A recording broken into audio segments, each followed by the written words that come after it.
গতকাল তোমাদের ডাব্লিউবি কনস্টেবলের যে মেন পরীক্ষাটি হয়েছে, সেই পরীক্ষাটিতে অঙ্কের যে কোশ্চেনগুলো আছে এই কোশ্চেনগুলো নিয়ে আজকে আমরা আলোচনা করব। তোমরা যারা পরীক্ষাটি দিয়েছো তারা এগুলো মিলিয়ে নিতে পারো। আমি নিজের মতো করে 1 2 3 4 করে পর বলে যাচ্ছি। কোশ্চেনও তোমরা দেখে নেবে, তোমাদের হয়তো আলাদা নাম্বারিং থাকবে। 1 নম্বরে আমি যে কোশ্চেনটা নিয়েছি, দেখো যে একটি গাড়ি তার প্রকৃত গতিবেগের 1/4 গতিতে 42 কিমি পথ 1 ঘন্টা 40 মিনিট 48 সেকেন্ড অতিক্রম করলো। ঠিক আছে, যে 1 ঘন্টা 40 মিনিট 48 সেকেন্ড অতিক্রম করলো, গাড়িটির প্রকৃত গতিবেগ কত কিলোমিটার/ঘন্টা, এটা তোমাকে বের করতে বলা হয়েছে। ঠিক আছে, তোমরা কোশ্চেনটি তোমাদের নিজেদের কাছে রাখো, সুবিধা হবে। তাহলে আমরা ধরে নিলাম যে গাড়িটার প্রকৃত গতিবেগ হচ্ছে x কিলোমিটার/আওয়ার। ঠিক আছে, এটা হচ্ছে প্রকৃত গতিবেগ, এটা হচ্ছে প্রকৃত গতিবেগ। ঠিক আছে, কিন্তু তার কত অংশ গতিতে সে যাচ্ছে? সে যাচ্ছে 1/4 গতিতে, মানে x/4 কিলোমিটার/আওয়ার, এত গতিতে সে কিন্তু যাচ্ছে। ঠিক আছে, কত কিমি পথ গেছে? 42 কিমি। তাহলে 42 কিমি পথ যেতে তার কত সময় লাগবে? তাহলে আমরা কি জানি যে সময় মানে হচ্ছে অতিক্রান্ত পথ ডিভাইডেড বাই তার গতি। ঠিক আছে, তাহলে গতি দ্বারা ভাগ করে দিলাম। তাহলে এই সময়টা তার লাগার কথা। ঠিক আছে, যে 42 কিলোমিটার ডিভাইডেড বাই x/4, তাহলে এত ঘন্টা আমার লাগার কথা, তাই তো?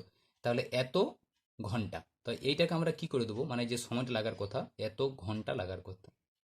ঠিক আছে, তা এটাকে আমরা সেকেন্ড করে দিচ্ছি।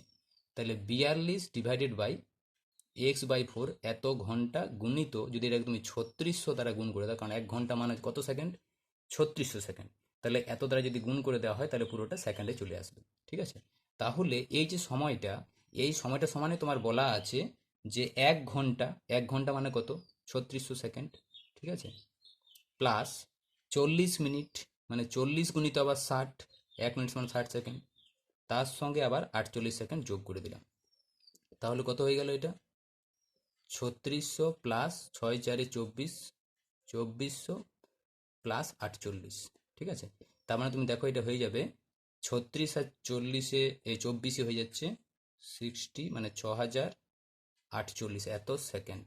তার মানে এই যে জিনিসটা, মানে 42/x/4, এটা তুমি ক্যালকুলেশন করলে কত পাবে? এই চারটা দেখো উপরে চলে যাবে, তাহলে 4 2 8, 4 4 16, 168/x হয়ে যাচ্ছে, ইন্টু 3600 ইকুয়াল টু হচ্ছে 6048।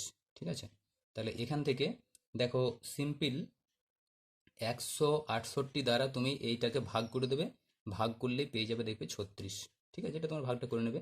আর এটা দেখো 36 1 কে 36, আর 36 100 3600, তাহলে এক্স 1 কে হয়ে যাচ্ছে এক্স ইকুয়াল টু হয়ে যাচ্ছে 100।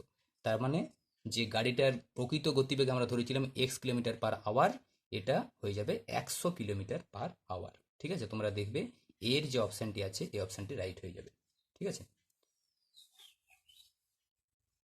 চলো 2 নম্বরে যে কোশ্চেনটি আমি নিয়েছি, এক ফল বিক্রেতার কাছে কিছু আপেল ছিল।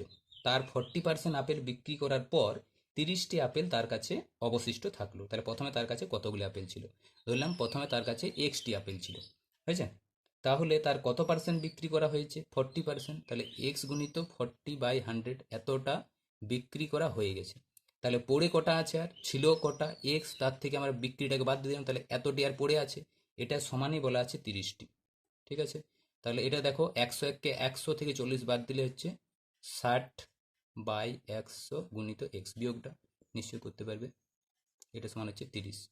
তাহলে দেখো 30 দুগুণে হচ্ছে 60, আবার 2 50-এ 100, এটা এখানে কিছু না, মানে এক আছে। তাহলে এক্স ইকুয়াল হয়ে যাচ্ছে 50। তার মানে বিক্রেতার কাছে 50টি আপেল ছিল। ঠিক আছে, তার মানে ডি এর যে অপশানটি আছে অপশানটি রাইট হয়ে যাবে।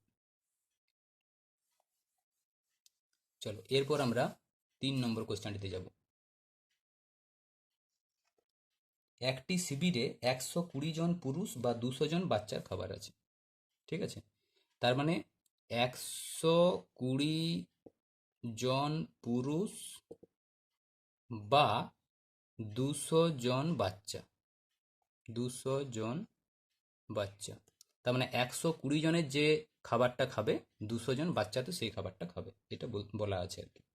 যদি 150 জন বাচ্চা খাবার খেয়ে নিয়েছে, তাই 200 জন বাচ্চার খাবার ছিল, তাহলে 200 থেকে 150 জন বাচ্চা খাবার খেয়ে নিয়েছে, তাহলে আর 50 জন বাচ্চার খাবার আছে, 50 জন বাচ্চার খাবার আছে। ঠিক আছে, তাহলে 50 জন বাচ্চার খাবার আছে। তাহলে এই খাবারটা যদি পুরুষ যারা আছে তারা যদি খায়, তাহলে কতজন পুরুষ এটা খেতে পারবে। ঠিক আছে, তাহলে আমরা জানি যে 200 জনের খাবার 150 জন পুরুষে খায়। ঠিক আছে, একজনের খাবার মানে 200 জন বাচ্চার খাবার 150 জন পুরুষে খায়, তাহলে একজন বাচ্চার খাবার 120 × 200, তাই তো। 200 জন বাচ্চার খাবার 120 জন পুরুষে খায়, তাহলে একজন বাচ্চার খাবার 120/200 জন পুরুষে খায়। তাহলে আমার কজন বাচ্চার খাবার পড়ে আছে? 50 জন বাচ্চার খাবার পড়ে আছে। তাহলে 120/200 × 50, তাহলে 50 4 হচ্ছে 200, 4 30 হচ্ছে 120। তার মানে তোমার 30 জন পুরুষে ওই খাবারটা খেতে পারবে। যে খাবারটা 50 জন বাচ্চার যে খাবারটা পড়ে আছে সেটা 30 জন পুরুষে খেতে পারবে। তার মানে এখানেও দেখবে তোমাদের ডি এর অপশন ডি রাইট হয়ে যাবে।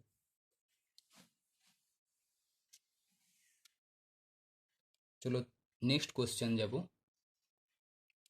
180 কিমি দূরত্ব অতিক্রম করতে সমীর আর শ্যাম দুটি লোক আছে। ঠিক আছে, সমীর এবং শ্যামের থেকে কি বলা আছে দেখো, 180 কিমি দূরত্ব অতিক্রম করতে সমীরের শ্যামের থেকে 2 ঘন্টা সময় বেশি লাগছে। আমি ধরলাম সমীরের গতিবেগটা হচ্ছে x কিলোমিটার/আওয়ার আর শ্যামের গতিবেগটা হচ্ছে y কিলোমিটার/আওয়ার। ঠিক আছে, তাহলে 180 কিমি যেতে এর সময় কত লাগবে? 180/x। আর এর সময় কত লাগবে? 180/y। এবার বলা আছে যে সমীরের শ্যামের থেকে 2 ঘন্টা সময় বেশি লাগছে, তাহলে সমীরের সময়টা বেশি, তাহলে এই দুটোকে যদি বিয়োগ করা হয় তাহলে 2 হবে। এটা হচ্ছে 1 নম্বর। এরপর কি বলছে, সমীর যদি তার গতিবেগটাকে দ্বিগুণ করে দেয় তাহলে তখন কত সময় লাগার কথা? তখন 180/x এর পরিবর্তে 2x হবে, দ্বিগুণ করে দিচ্ছে। তখন ওর গতিবেগ মানে ওর তো গতিবেগ y কিলোমিটার/আওয়ারই আছে শ্যামের, তখন তার কত সময়? তার সময় নিশ্চয়ই 180/y হবে। কিন্তু বলা আছে তখন যদি সমীর তার গতিবেগটাকে দ্বিগুণ করে দেয়, তার স্যামের থেকে 1 ঘন্টা সময় কম লাগছে, তখন এর কিন্তু কম, তখন ওর বেশি হয়ে যাচ্ছে। তাহলে তখন ওর লাগছিল কত? 180/y, এটার থেকে এটা বিয়োগ করলে তখন হচ্ছে 1। বোঝা গেল? কারণ স্যামের সময় যে লাগছিল 180/y ঘন্টা, আর এর তখন লাগছে 180/2s ঘন্টা। ঠিক আছে, তাহলে এই যে বিয়োগ ফলটা, অর্থাৎ তখন সমীর 1 ঘন্টা আগেই পৌঁছে যাচ্ছে, দেখো 1 ঘন্টা সময় কম লাগছে, তাহলে এর তখন বেশি যাচ্ছে, তাহলে বেশি থেকে কম বিয়োগ করলে 1 ঘন্টা। এটা হচ্ছে 2 নম্বর। ঠিক আছে, তুমি 1 এবং 2কে যদি যোগ করে দাও তাহলে দেখতে পাবে, দেখো -180/y আর এখানে +180/y কেটে যাচ্ছে, পড়ে থাকছে কত? যদি দুটোকে যোগ করে দেওয়া হয় তাহলে 180/x, আর এখানে পড়ে আছে 180/2x। 2 আর 1 হয়ে যাচ্ছে কত? 3। দেখো এটা যদি আমরা 2x লসাগু করে দিই তাহলে এখানে হয়ে যাচ্ছে 360 - 180 সমান হচ্ছে 3। তাহলে 180/2x ইকুয়াল টু হয়েছে 3। তাহলে দেখো 3 1 3, 3 60 180, তাহলে 2x equal to 60, x equal to হচ্ছে 30। ঠিক আছে, এক্স ইকুয়াল টু কত হয়ে যাচ্ছে? 30। তার মানে সমীরের গতিবেগ ঘন্টায় কত কিমি? সমীর ধরেছিলাম x কিমি/ঘন্টা, তাহলে ওর গতিবেগ হয়ে যাচ্ছে 30 কিমি/ঘন্টা। ঠিক আছে, সমীরের গতিবেগ হয়ে যাবে কত? 30 কিমি/ঘন্টা। ঠিক আছে, ডি এর যে অপশানটি আছে এই অপশানটি কিন্তু তোমাদের রাইট হয়ে যাবে। ঠিক আছে, বেশ। এরপর আমরা নেক্সট যে কোয়েশ্চেনটিতে যাব।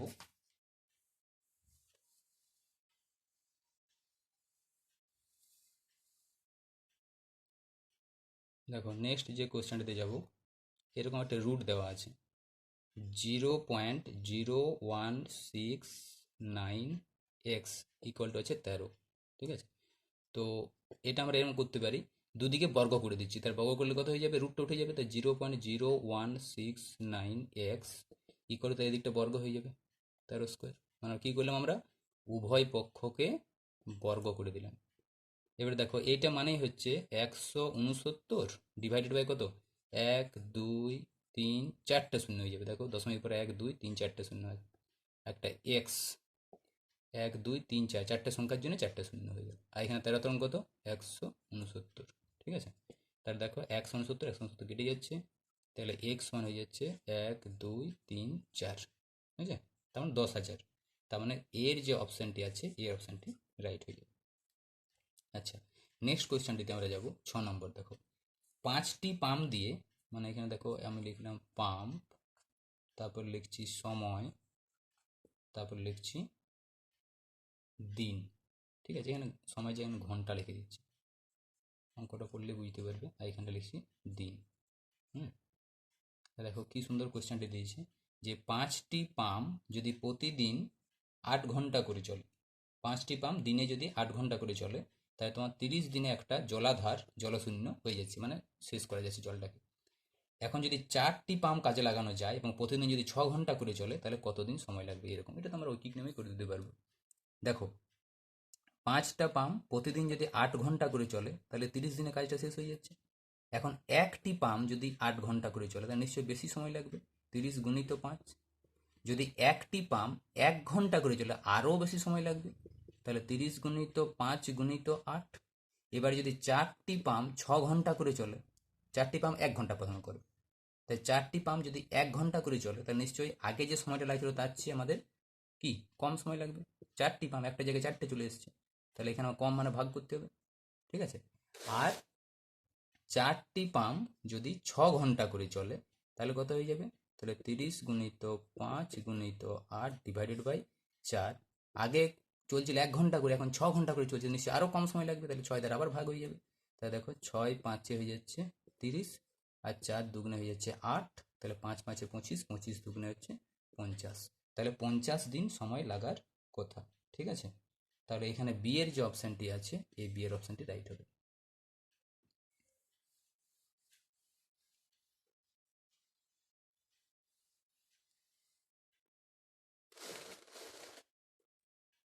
দেখো আমরা 7 নম্বরে যে কোশ্চেনটি নিয়েছি সেই কোশ্চেনটিতে যাব।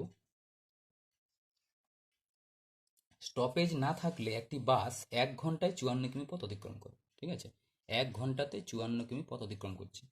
আর যদি স্টপেজে দাঁড়ায়, তাহলে তখন 1 ঘন্টায় 36 কিমি পথ যাচ্ছে। ঠিক আছে, তাহলে দেখো যদি স্টপেজ না দেয় তাহলে 1 ঘন্টায় 54 কিমি, আর স্টপেজ যদি দেয় মানে স্টপেজ যদি দাঁড়ায় তাহলে 36 কিমি যাচ্ছে। তাহলে কত কম যাচ্ছে, 6 হচ্ছে 8 14 একে, মানে 18 কিমি পথ কিন্তু সে কম যাচ্ছে। তাহলে এই যে 18 কিমি পথ যে কম যাচ্ছে, তাহলে এই 18 কিমি পথ যেতে যতটুকু সময় লাগবে সেই সময়টা নিশ্চয়ই তাহলে স্টপেজে দাঁড়ানো হয়েছে, স্টপেজে দাঁড়িয়েছিল বাসটা। তাহলে 54 কিমি যেতে সময় লাগছে 1 ঘন্টা, মানে 60 মিনিট। তাহলে 1 কিমি যেতে 60/54, তাহলে 18 কিমি যেতে সময় লাগবে 60/54 গুণিত 18। তাহলে 18 3 54, 3 20 60। তার মানে এই যে 20 মিনিট সময়টা, এই 18 কিলোমিটার যেতে যে 20 মিনিট সময়টা লাগার কথা, এই সময়টা নিশ্চয়ই তাহলে কি স্টপেজে দাঁড়িয়েছিল। তাহলে এখানে প্রশ্ন করা হয়েছে যে প্রতি ঘন্টায় বাসটি কত মিনিট স্টপেজের জন্য দাঁড়ায়, তাহলে কত হবে 20 মিনিট।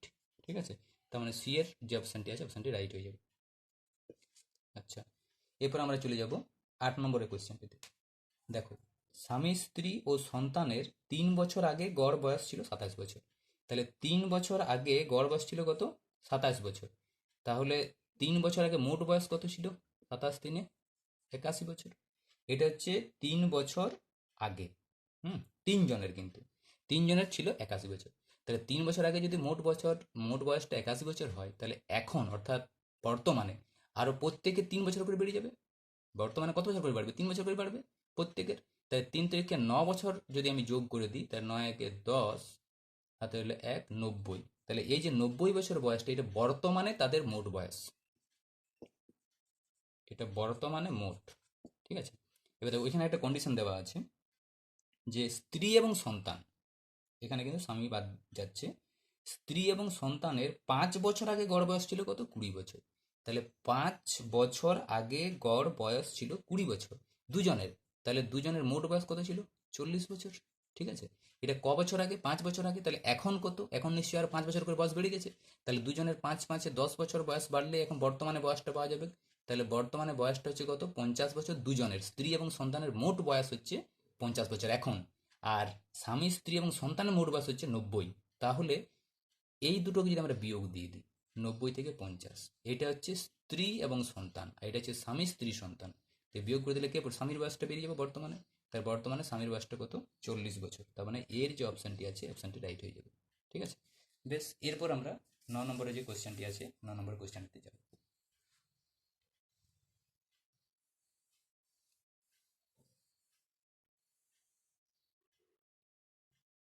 দেখো 9 নম্বরে যে কোশ্চেনটি আছে, কোনো একটি নির্বাচনে দুই প্রার্থীর মধ্যে একজন মোট বৈধ ভোটের 60% পান, ওই নির্বাচনে একের ভোট বাতিল হিসাবে গণ্য হয়। যদি মোট ভোটারের সংখ্যা 600 হয় তবে অন্য প্রার্থী মোট কতগুলি বৈধ ভোট পেয়েছিলেন। ঠিক আছে, আচ্ছা তাহলে 600টা হচ্ছে মোট ভোটার, তার মধ্যে দেখো একের বাতিল, তার মানে তোমার 6 100 600 100টা বাতিল হয়ে গেছে, তাহলে ভোট কটা পড়েছে 600 - 100 মানে 500টা ভোট পড়েছে।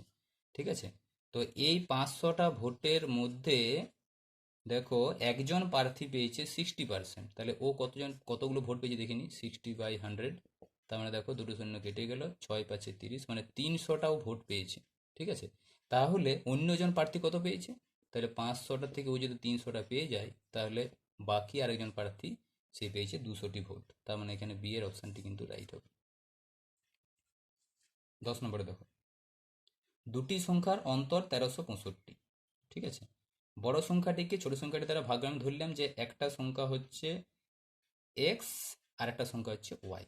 ঠিক আছে, ধরলাম ওয়াইটা বড়। ঠিক আছে, এক্স লেস দেন ওয়াই মানে ওয়াইটা বড় ধরলাম।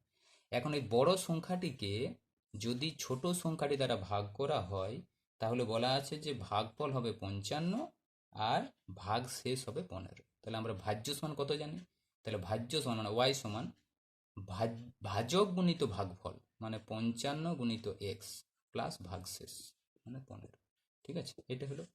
আচ্ছা, আর কি বলা আছে যে দুটি সংখ্যার অন্তর 1365, তার নিশ্চয়ই একটা সংখ্যা অপর সংখ্যা থেকে 1365 বড়, তাহলে আমাদের ওয়াই মাইনাস এক্স, ঠিক আছে, ওয়াই মাইনাস এক্স এটা সমান হচ্ছে 1365, যেহেতু আমি ওয়াইটা বড় ধরেছিলাম। তাহলে এখান থেকে আমরা ওয়াই সমান কত পাবো, ওয়াই সমান পাবো 1365 প্লাস এক্স। ঠিক আছে, এটা হচ্ছে 2 নম্বর। এখন দেখো এক থেকে যদি দুইটাকে আমরা বাদ দিয়ে দিই, এক থেকে যদি দুইটাকে আমরা বাদ দিয়ে দিই তাহলে ওয়াই থেকে ওয়াই বাদ দিলে হচ্ছে 0, 55x থেকে এক্স বাদ দিলে হচ্ছে 54x, আর 15 থেকে 1365 বাদ দিলে হচ্ছে -1350। তাহলে এখান থেকে তুমি 54x সমান পেয়ে যাবে 1350। ঠিক আছে, তাহলে দেখো এখান থেকে তুমি এক্স এর মানটাও বের করে নিতে পারবে, এক্স মান আসছে 1350কে 54 দ্বারা ভাগ, এই ভাগটা তুমি যদি করে নাও তাহলে পেয়ে যাবে তুমি কত 25। ঠিক আছে, তার মানে এখানে সি এর যে অপশানটি আছে এই অপশানটি কিন্তু রাইট হবে।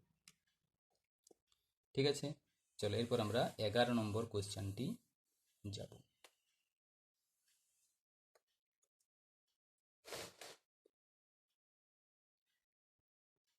দেখো এরকম একটা কোয়েশ্চেন আছে, 4x ডিভাইডেড বাই √128 সমান √162 ডিভাইডেড বাই 4x।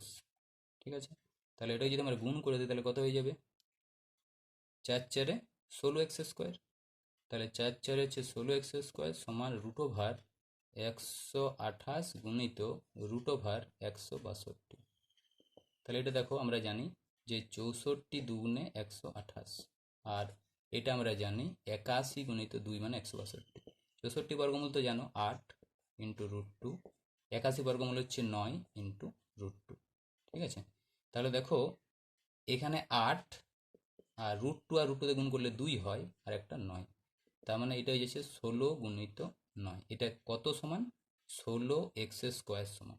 ঠিক আছে, তাহলে দেখো 16 আর 16 কেটে যাচ্ছে, তাহলে x² ইকুয়াল টু যদি 9 হয় তাহলে x ইকুয়াল টু 9 এর বর্গমূল ইকুয়াল টু হয়ে যাবে 3। হলো, তার মানে তোমার এর যে অপশানটি আছে এই অপশানটি রাইট হবে। আচ্ছা, এরপর যাব আমরা 12 নম্বর কোয়েশ্চেনটিতে। দেখো ক্ষুদ্রতম পূর্ণবর্গ সংখ্যাটি নির্ণয় করো যা 21, 36 আর 66 দ্বারা নিঃশেষ বিভাজ্য। তাহলে আমরা প্রথমে এটাকে লসাগু করে নেব।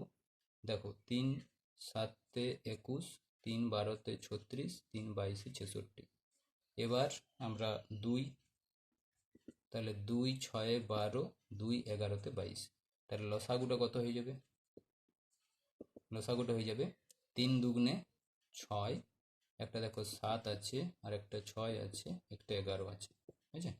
তাহলে এখানে 6 6 36 আর 11 7 77, এগুলো যদি গুণ করা হয় তাহলে তুমি পেয়ে যাবে 2772, ঠিক আছে? তার মানে যে সংখ্যাটি আমরা নির্ণয় করবো সেই সংখ্যাটিকে অবশ্যই 2772 দ্বারা ভাগ করা যেতে হবে, এবং সংখ্যাটি কেমন সংখ্যা হবে? অবশ্যই পূর্ণবর্গ সংখ্যা হবে, অর্থাৎ বর্গমূল করা যেতে হবে।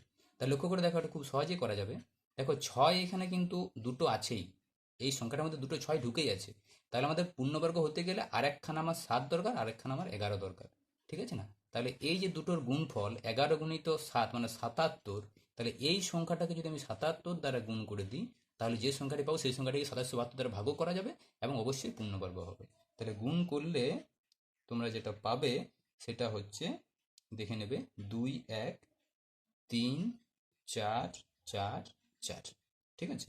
তার মানে সি এর যে অপশানটি, এই অপশানটি কিন্তু রাইট হয়ে যাবে, ঠিক আছে? চলো এরপর আমরা 13 নম্বরে যে কোয়েশ্চেনটি আছে, 13 নম্বর কোয়েশ্চেনটিতে যাব। দেখো 13 নম্বর কোয়েশ্চেনটিতে কি আছে? এখানে বলাই আছে যে গুণ এটা মানেই হচ্ছে যোগ, ভাগ এটা মানেই হচ্ছে গুণ, যোগ মানেই হচ্ছে বিয়োগ, আর বিয়োগ এটা সমানই হচ্ছে ভাগ। এবার একটা তোমাকে প্রশ্ন দেওয়া হয়েছে যে 21 প্লাস 36 মাইনাস 12 গুণিত 8 ভাজিত 4। তাহলে প্রথমে চিহ্নগুলো ঠিক করে নেবো। তাহলে 21 যোগ মানে, দেখো যোগ মানে হচ্ছে বিয়োগ, তাহলে এখানে হবে বিয়োগ চিহ্ন। এবার বিয়োগ, বিয়োগ মানে দেখো ভাগ, তাহলে এখানে হচ্ছে ভাগ চিহ্ন। গুণ, গুণ মানে হচ্ছে যোগ, তাহলে এখানে যোগ চিহ্ন। আর ভাগ, ভাগ মানে হচ্ছে গুণ, মানে এটা হচ্ছে গুণ চিহ্ন। তাহলে দেখো ভাগের কাজ আগে আমরা জানি।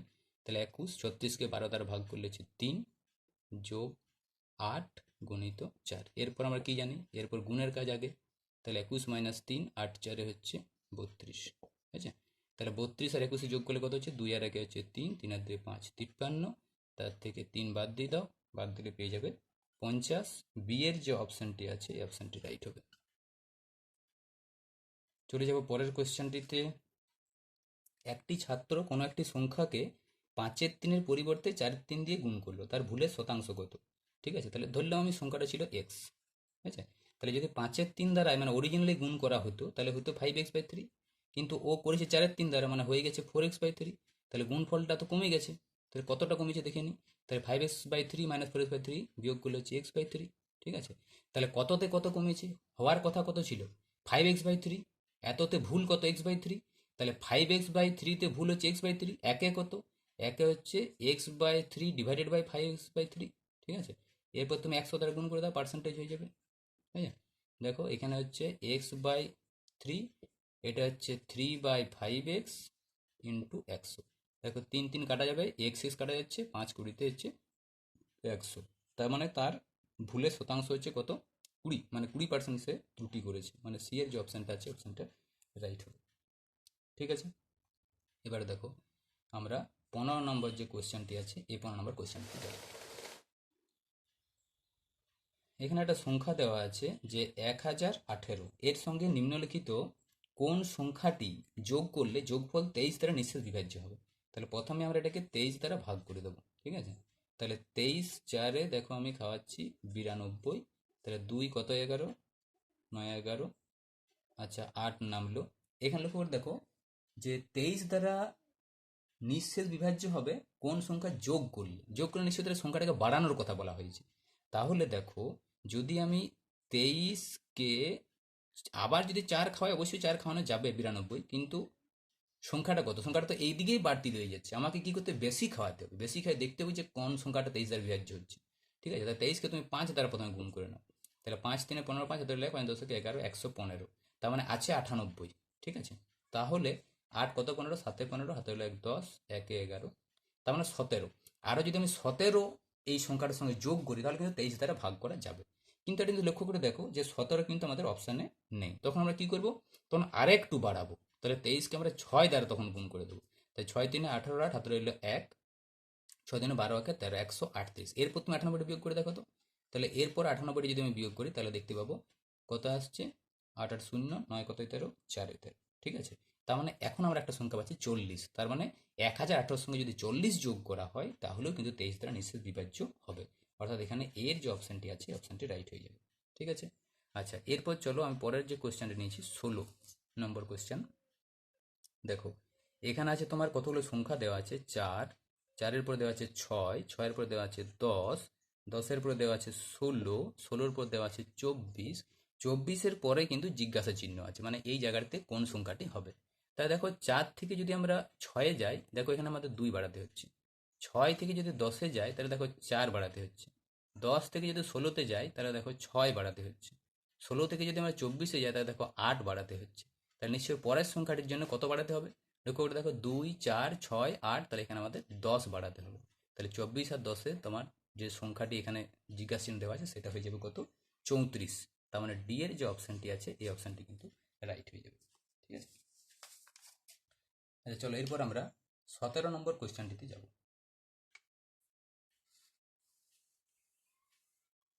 দেখি 17 নম্বর কোয়েশ্চেনটিতে কি বলা হয়েছে।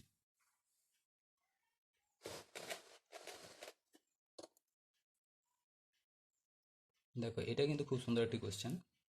বি বিন্দুটি এই বিন্দু 10 মিটার পশ্চিমে অবস্থিত। তাহলে এরকম পূর্ব পশ্চিম উত্তর দক্ষিণ এরকম কোনো কোয়েশ্চেন থাকলে তোমরা প্রথমেই এইভাবে দিকটাকে ঠিক করে নেবে, ইস্ট, ওয়েস্ট, নর্থ, সাউথ।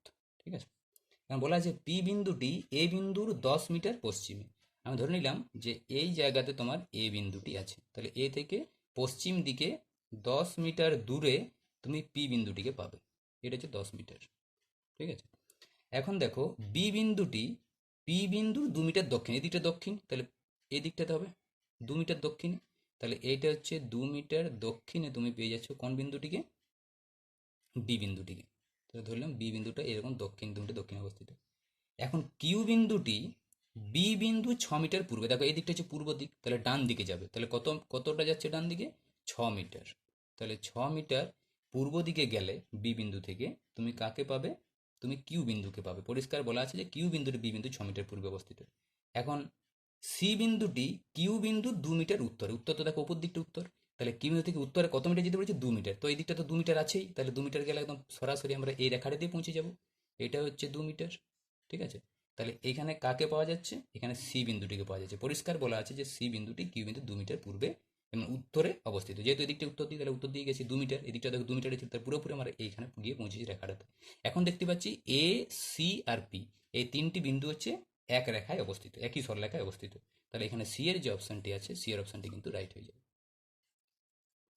আচ্ছা 18 নম্বর কোশ্চেনটিতে চলো। কত বছরে 450 টাকার বার্ষিক 4.5% হারে সরল সুদ 81 টাকা হবে? তো আমরা সরল সুদ একটা ফর্মুলা জানি, আই সমান PRT/100, PRT/100। তো এখানে দেখো সুদটা বলা আছে 81, তাহলে আই এর মানটা আমি 81 বসাইলাম। পি হচ্ছে 450 টাকা বলা যাচ্ছে, আর হচ্ছে 4.5%। আচ্ছা টি মানে সময়টা আমাদের বের করতে বলেছে, ডিভাইডেড বাই হচ্ছে 100। ঠিক আছে। আচ্ছা তাহলে দেখো এখানে আমরা করতে পারি যে 9×9=81 আর 9×5=45, 50। এবার দেখো 50 দুগুণে হচ্ছে 100, তাই তো? তাহলে দেখো এখানে পড়ে হলো 9, আর এখানে আমি এটা করতে পারি 45/10। এখানে আবার একটা 2 আছে, উপর একটা টি আছে, তাই তো? তাহলে দেখো 9×5 কত? 45, 9×1 9, 9×5 45, 5 দুগুণে হচ্ছে 10। তাহলে 1 সমান উপরে টি আর নিচে দেখো দুটো 2 মানে 4। তার মানে তুমি এখানে টি এর মানটি পেয়ে যাচ্ছ 4। ঠিক আছে। তাহলে এখানে যে সময়টা বের করতে বলেছে কত বছরে, তাহলে 4 বছরের উত্তর হবে। তার মানে এখানে বি এর যে অপশানটি আছে ওই অপশানটি রাইট হয়ে যাবে। ঠিক আছে। দেখো 19 নম্বরে যে কোশ্চেনটি আছে, 19 নম্বরে যে কোশ্চেনটি আছে এই কোশ্চেনটা দেখে নেব। একই আমানতের উপর একই সরল সুদের হারে প্রাপ্ত 6 এবং 9 বছরের সুদের পরিমাণের অনুপাত কত? তো সূত্র হচ্ছে আই সমান PRT/100। বুঝছে? এখানে দুটো কেস চলে আসবে। একটার ক্ষেত্রে আমি ধরে নিলাম যখন বছরটা হচ্ছে 6 বছর তখন ধরলাম সুদটা হচ্ছে I1, আর যখন বছরটা 9 বছর তখন ধরলাম সুদটা I2। তাহলে PRT/100 পি দেখো বলা আছে যে একই আমানতের উপর, অর্থাৎ আসলটা একই, এখানেও পি এখানেও হচ্ছে পি। আচ্ছা একই সরল সুদের হারে, তাহলে এখানেও সুদের হার আর ধরলাম, এখানেও সুদের হার আর ধরলাম। টি হচ্ছে এটার ক্ষেত্রে 6 বছর আর এটার ক্ষেত্রে হচ্ছে 9 বছর, আর নিচে তো 100 আছে, 100। তাহলে এই যে দুটো সুদ পাওয়া যাচ্ছে I1 অনুপাত I2, এই দুটোর আমাদের কিন্তু এখানে অনুপাত বের করতে হবে। তাহলে দেখো এখানে আছে 6 PR/100, 6 PR/100, আর এখানে হচ্ছে 9 PR/100, এই দুটোতে আমাদের অনুপাত বের করতে বলেছে। তাহলে দেখো PR/100 কেটে যাচ্ছে, তাহলে 6:9, 3 দ্বারা ভাগ করে দাও, 3 দুগুণে 6, 3 তিরিখা 9, তাহলে 2:3। তার মানে এখানে এর যে অপশানটি আছে এই অপশানটি রাইট হবে। ঠিক আছে, এরপর দেখো 20 নম্বরের যে কোশ্চেনটি আছে এটাতে যাবো আমরা। যদি এরকম একটা সংখ্যা দেওয়া আছে 5, 1, 7, একটা স্টার দেওয়া আছে 3, 2, 4, এই সংখ্যাটি 3 দ্বারা নিঃশেষ বিভাজ্য হয়, তাহলে স্টার যে জায়গাটি, এই জায়গাটিতে ক্ষুদ্রতম কত পূর্ণ সংখ্যা বসাতে হবে। তো আমরা 3 দ্বারা ভাগ করার নিয়ম জানি যে সংখ্যাগুলোকে যোগ করলে যেন 3 দ্বারা ভাগ করা যায়, তবেই আমাদের পুরো সংখ্যাটি 3 দ্বারা ভাগ করা যাবে। তাহলে এখানে সংখ্যাটিতে কি আছে, 5 আছে, 1 আছে, 7 আছে, আমি এই স্টারটির জায়গায় একটা এক্স ধরে দিচ্ছি, যেটা আমরা মানটা বের করব। তারপর আছে 3, তারপর আছে 2, তারপর আছে 4। তার মানে দেখো এখানে 5 আর 1 6, 6 7 13, 14 15 16, 2 18 হচ্ছে 22। তার মানে এটা হচ্ছে 22 প্লাস এক্স। এবার তুমি নিজেই বুঝতে পারবে যে এক্সের জায়গাতে মিনিমাম মানে কমপক্ষে কত মান বসালে পুরো সংখ্যাটা আমাদের 3 দ্বারা ভাগ করা যাবে। তাহলে 22 যদি আমি 1 বসাই, হ্যাঁ হয়েছে, তাহলে 1 যদি বসাই, দেখো এখানে বলেছে ক্ষুদ্রতম পূর্ণ সংখ্যা, তাহলে 0 বসাতে পারো। যদি এখানে 0 বসাই তাহলে 22 আর 0তে 22 হয়, 3 দ্বারা ভাগ করা যাচ্ছে না। যদি 1 বসাই 22 আর 23 হয়, তাও আমাদের 3 দ্বারা ভাগ করা যাচ্ছে না। কিন্তু যদি আমি 2 বসাই এক্সের জায়গাতে, তাহলে দেখো 22 আর 2 হচ্ছে 24, 24 কিন্তু একদম 3 দ্বারা ভাগ করা যাবে, মানে নিঃশেষ বিভাজ্য হবে। 3 আর 24 হয়ে যাচ্ছে না, তার মানে x সমান 2, তার মানে এই যে স্টার, এই স্টারের জায়গাতে কত হতে হবে, 2 হতে হবে। ঠিক আছে, তার মানে এখানে ডি এর যে অপশানটি আছে এই অপশানটি রাইট হয়ে যাবে। ঠিক আছে, আচ্ছা এরপর আমরা পরের যে কোশ্চেনটি আছে 21 নম্বর কোশ্চেন, এই 21 নম্বর কোশ্চেনটিতে যাব। দেখো পুরুষদের একটি সারিতে মনোজ, একটা সারি আছে, মনোজ ডান দিক থেকে 30, মানে এর ডান দিক থেকে মনোজ ধরো এখানে আছে কত নম্বর জায়গাতে, 30 নম্বর স্থানে, এটা হচ্ছে 30তম জায়গা। ঠিক আছে, আর কৌশিক বাম দিক থেকে, মানে এই দিক থেকে কৌশিক আছে, এই দিকে, এই দিক থেকে বাম দিক থেকে এইখানে ধরো ও আছে, কৌশিক এ আছে 20 নম্বর জায়গাতে। ঠিক আছে, তারা পরস্পর স্থান পরিবর্তন করছে। তাহলে মনোজ আসছে কৌশিকের জায়গাতে, ঠিক আছে, আর কৌশিক যাচ্ছে মনোজের জায়গাতে। তখন দেখা যাচ্ছে যে মনোজ কি হচ্ছে, ডান দিক থেকে 35 নম্বর স্থানে থাকছে। তাহলে মনোজ যখন এইখানে চলে আসছে তখন দেখা যাচ্ছে যে এইখানেও এসে পড়ে যে জায়গাটা পাচ্ছে ডান দিক থেকে, সেটা হচ্ছে 35 নম্বর স্থান। তাহলে লক্ষ্য করে দেখো, এই দিক থেকে যেটাই 35 নম্বর স্থান, সেটা এই দিক থেকে আবার 20 নম্বর স্থান। তার মানে আমরা দেখতে পাচ্ছি যে এই দিকে আমার টোটাল এই পর্যন্ত, একদম ডান দিক থেকে এই পর্যন্ত তোমার 35 জন পুরুষ আছে। আর বাঁ দিক থেকে এই 20 নম্বর স্থানে ছিল কৌশিক, তাহলে নিশ্চয়ই এই 20 নম্বর স্থানটাই 35 নম্বর স্থান, তাহলে এদিকে আর 19 জন আছে। তাহলে আমাদের ওই সারিতে মোট কতজন পুরুষ ছিল যোগ করে দিলেই হবে। তাহলে 9 আর 5 14, 4 হাতে লাগে 2, 3 আর 2 আছে 5, মানে 54 জন লোক ছিল। তার মানে বি এর যে অপশানটি আছে অপশানটি রাইট হয়ে যাবে। ঠিক আছে, আচ্ছা এরপর আমরা পরের যে কোশ্চেনটি নিয়েছি 22 নম্বর, এ চলে যায়। √ওভার 625 divided by 11 into 14 divided by √ওভার 25 ইন্টু 44 ডিভাইডেড বাই √ওভার 196। ঠিক আছে, 625-এর বর্গমূল তো তোমরা জানো 25 ডিভাইডেড বাই 11, 14, 25-এর বর্গমূল তো হয় 5, আর 44 আর 196-এর বর্গমূল হচ্ছে 14। তাহলে 14 আর 14 কেটে যাচ্ছে, 5 5-এ 25 কাটলো, 11 4-এ 44 কেটে গেল, তাহলে 5 4-এ হয়ে যাচ্ছে 20। খুব সহজ, তার মানে সি এর যে অপশানটি আছে অপশানটি রাইট। এরপরে যাবো আমরা 23 নম্বর। দেখো এটি আপাতত অঙ্কের শেষ ছিল। যে নিচে দেওয়া 4টি সংখ্যা দেওয়া আছে 96, দেখো এরকম এবিসিডি করা আছে 28, 72 আর 82। এখানে বলছে যে কোনো নয়, যে প্রশ্নটা দেখো, নিচের দেওয়া 4টি সংখ্যার মধ্যে 3টি কোনো একটি যুক্তির দ্বারা আবদ্ধ, একটি সেই যুক্তির বাইরে আছে, সেই সংখ্যাটি কত।